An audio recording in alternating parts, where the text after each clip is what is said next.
আমরা যতই অন্যরকম রান্না খাই না কেন, আমার যেটা মনে হয় যে ঘরোয়া রান্নার স্বাদ কিন্তু আমরা সচরাচর কোথাও পাই না। সেটা যত পুরনোই রান্না হোক না কেন। তো আজকে তেমনই দুটো রান্না শেয়ার করব আপনাদের সঙ্গে। কেন বললাম বলি। আজকে আমার ছাদের যে ছাদ বাগান রয়েছে সেখান থেকে বাঁধাকপি তুলে এনেছিলাম একটা টমেটো। সেটাই আজকে তৈরি করব মাছের মাথা দিয়ে। আর আজকে নিয়ে নিয়েছি বড় সাইজের কাতলা মাছ। একটা কাতলা মাছ কিনেছিলাম বাড়ি থেকে ৯০০ গ্রাম ওজনের। কয়েক পিস মাছ আমি রেখে দিয়েছি আগামীকালের জন্য। আর আজকে অধিকাংশটাই রান্না করে নেব। ভেবেছিলাম কাতলা কালিয়া করব, কিন্তু কালিয়া করতে গেলে বেশ অনেক রকম মশলা লাগে। অত রকম মশলা আমি আজকে ব্যবহার করছি না, খুব কম মশলায় আজকে বানাবো। আদা, রসুন, পেঁয়াজ, কাঁচা লঙ্কা, জিরে এগুলো বেটে নিয়েছি। প্রথমেই যেটা করলাম মাছটা নুন আর হলুদ মাখিয়ে নিচ্ছি, নিয়ে খুব ভালো করে ননস্টিকের যে প্যানগুলো হয় কড়াই সেগুলো বসিয়েছি। এতে মাছ ভাজতেও সুবিধা, তেলটাও কম লাগে। তো যাই হোক আমি একটু তেলটা বেশি পরিমাণে দিলাম, রান্নায় যতটুকু লাগবে একবারে হয়ে যাবে। তো মাছগুলো পরপর দিয়ে খুব ভালো করে ভেজে নেব। আর মাছগুলো একটু বড় করে কাটা হয়েছিল। ১ কেজি থেকে একটু কম মানে ৯০০ গ্রামের মতন একটা মাছ ছিল। এবার সেখান থেকে মোটামুটি ৫-৬ পিস আজকে রান্না করছি মাথাটা নিয়ে, বাকি কিছু মাছ আমি রেখে দিয়েছি আগামীকালের জন্য। তো মাছের একটা দিক ভাজা হয়ে গেছে, উল্টোভাবে আরেকটা দিকও ভেজে নেবো উল্টে নিয়ে। তারপর রান্নাগুলো করব। তো আজকে থাকছে আমার ছাদ বাগানে ছোট্ট, ছোট্ট দেশি বাঁধাকপি হয়েছিল সার ছাড়া। এবার সার বলতে আমি যেটা দিই, সবজি যেগুলো আমরা ঘরে ফেলে দিই, যেগুলো লাগে না সবজির খোসা, ওগুলো ভিজিয়ে রাখি, তার যে জলটা সেটা ব্যবহার করি। আর সর্ষের যে খোল হয় সেটাও ব্যবহার করি।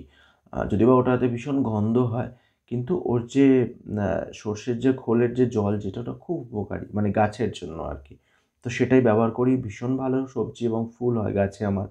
তো কথা বলতে, বলতে মাছের মাথাগুলোও ভেজে নিলাম খুব ভালো করে। আমি ওর মধ্যেই ১ম এ মাছের মাথাগুলো ভেঙে নিচ্ছি। ভেঙে নিয়ে ওর মধ্যে জিরে, শুকনো লঙ্কা আর গোটা গরম মসলা ফোড়ন দিয়ে ওর মধ্যে আগে বাঁধাকপিটা মানে তৈরি করব। যেহেতু গাছের বাঁধাকপি মানে বাড়ির গাছের বাঁধাকপি, সুতরাং সেদ্ধ করার কোনো প্রয়োজন নেই। আমি মাছের মাথা ভেঙে ভাজার মানে ফোড়নগুলো দিয়ে আদা, রসুন, পেঁয়াজ, কাঁচা লঙ্কা, জিরে অল্প পরিমাণে দিয়ে খুব ভালো করে মিশিয়ে নিলাম। এবার কুচিয়ে রাখা বাঁধাকপি, আলু আর একটা ছোট্ট টমেটো ছিল সেটা ২ টুকরো করলাম। ১ টুকরোর কিছু পুরোটা দিয়ে দিলাম হচ্ছে বাঁধাকপিতে, আর ১ টুকরো পুরোটা ব্যবহার করব মাছের জন্য। তো বেশ ভালোই লাগছে। যেহেতু গাছের জিনিস বেশ স্বাদও একটা অন্যরকম হবে। আর সত্যি বলতে যেহেতু আমি পরে ভিডিওর অডিওর মানে সাউন্ড যেটা ভয়েসটা অ্যাড করি তো, তো ভীষণ ভালো হয়েছিল বাঁধাকপিটা। তো মাছটা তো যেমন হয় তেমনই হয়েছে, ভালোই হয়েছে। কিন্তু আমার ভীষণ ভালো লেগেছিল এই বাঁধাকপি। স্বাদ অনুযায়ী নুন দিলাম, হলুদ দিলাম, একটা কাঁচা লঙ্কা, ২ টো কাঁচা লঙ্কা চিড়ে দিয়ে দিয়েছি এখানে আমি। আর একটু জল দিলাম। তো বেশ কিছুটা সময় পর এটা সেদ্ধ হয়ে গেলে তারপর চিনিটা এড করব। আর পাশাপাশি মাছটাও বসিয়ে দেবো, যেহেতু মাছ ভেজেই নিয়েছিলাম। কড়াইতে জিরে, শুকনো লঙ্কা ফোড়ন দিলাম, একটুখানি গোটা গরম মসলা ফোড়ন দিলাম, পেঁয়াজ বেশি পরিমাণে কুচিয়েছিলাম সেটা দিলাম। একটু নুন দিয়ে পেঁয়াজটা লাল, লাল করে ভাজবো, সাথে দিয়ে দেবো হাফ যে টমেটো রেখেছিলাম সেটা কুচোনোটা। এবার দিয়ে খুব ভালো করে যখন সমস্ত একটু বেশ মজে যাবে মানে নরম হয়ে যাবে, আদা, জিরে, পেঁয়াজ, কাঁচা লঙ্কা, রসুন যা, যা বেটে রেখেছিলাম সেটা বেশ অনেকটা পরিমাণে অ্যাড করলাম। মানে আমার কাছে এটা অনেকটা পরিমাণে, যেহেতু আমি খুব কম পরিমাণে মশলা দিয়ে রান্না করি, তেল মশলা দিয়ে। আজকে একটু বেশিই দিলাম যেহেতু মাছের কালিয়ার মতো হবে। তো এবার ওর মধ্যে স্বাদ অনুযায়ী নুন অ্যাড করে দিচ্ছি, দিয়ে দেবো হলুদ, একটু কাশ্মীরি লঙ্কার গুঁড়ো দিয়ে খুব ভালো করে নেড়েচেড়ে তেলটা ভালো করে কষে নেবো। আর একটু চিনি ব্যবহার করবো স্বাদের জন্য, মানে স্বাদটা ব্যালেন্স করার জন্য। তো চিনিটা ব্যবহার করলে খেতেও বেশ ভালো লাগে। তো যাই হোক, যারা চিনি পছন্দ করেন না অবশ্যই দেবেন না। অনেকেই তো চিনি পছন্দ করেন না। আমরা একটু পছন্দ করি বলে বেশ কিছু রান্নায় কিন্তু আমরা চিনিটা অ্যাড করে থাকি। আজকেও কিন্তু তাই করলাম। বেশ ভালো করে মসলা কষানো হয়ে গেছে। চারদিক থেকে তেল ছাড়তে শুরু করেছে। যদিও বা তেলের পরিমাণটা কমই দিয়েছিলাম তাও। এবার পরিমাণ মতন জল দিয়ে দেবো এর মধ্যে। দিয়ে যখন ঝোলটা ফুটে উঠবে মাছগুলো দিয়ে দেবো। নামানোর আগে কাঁচা সর্ষের তেল দিয়ে নামিয়ে নেবো। সর্ষে দিয়েও এই মাছ বেশ ভালো হয়, কিন্তু আজকে ভাবলাম একটু কালিয়া মতন করবো তার জন্য এটা করা। আর পাশাপাশি কিন্তু বাঁধাকপিটা প্রায় হয়ে এসছে। আমি একটুখানি কাশ্মীরি লঙ্কার গুঁড়ো অ্যাড করেছিলাম। মাছটা এখানে দিয়ে একটু নেড়েচেড়ে সর্ষের তেল দিয়ে নামিয়ে নেবো যখন শুকনো, শুকনো মানে একটু মাখা, মাখা হবে।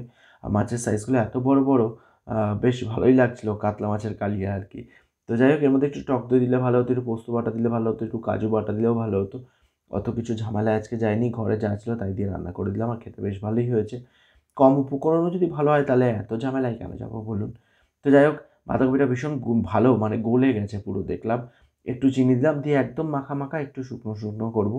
করে নামিয়ে নেবো আর পরিবেশন করবো হচ্ছে গরম গরম ভাতের সাথে এই বাঁধাকপি এবং সাথে থাকছে হচ্ছে যে কাতলা মাছ নিয়েছিলাম, কাতলা মাছের কালিয়ার মতো একটা ছোট্ট রেসিপি। তো বাঁধাকপি হয়ে গেছে, নামিয়ে নিচ্ছি। তার পাশাপাশি কিন্তু কাতলা মাছটা প্রায় দেখলাম হয়ে এসছে। নামানোর আগে একটু কাঁচা সর্ষের তেল দেবো, দিয়ে নামিয়ে নেবো। তো বন্ধুরা, আমি যদি বা খুব সাধারণ রান্নাগুলোই শেয়ার করি, খুব যে ভারী রান্না শেয়ার করি ওরকম কোনো কথা না। প্রত্যেক দিনের ঘরে মানে প্রত্যেক দিনের জীবনে আমরা যে রান্নাগুলো করি, যেগুলো আমরা খেয়ে থাকি, সেগুলো আমি শেয়ার করার চেষ্টা করি আমার রান্নাঘরের মাধ্যমে, আমার ছোট্ট, ছোট্ট ভিডিওর মাধ্যমে। আজকে তৈরি হয়ে গেল গাছের বাঁধাকপি দিয়ে মানে ছাদ বাগানের বাঁধাকপির ছোট্ট একটা রেসিপি, যেটা দারুণ হয়েছিল। সাথে হচ্ছে কাতলা মাছের হালকা কালিয়া। কেমন লাগলো জানতে ভুলবেন না। ভালো থাকবেন, টাটা।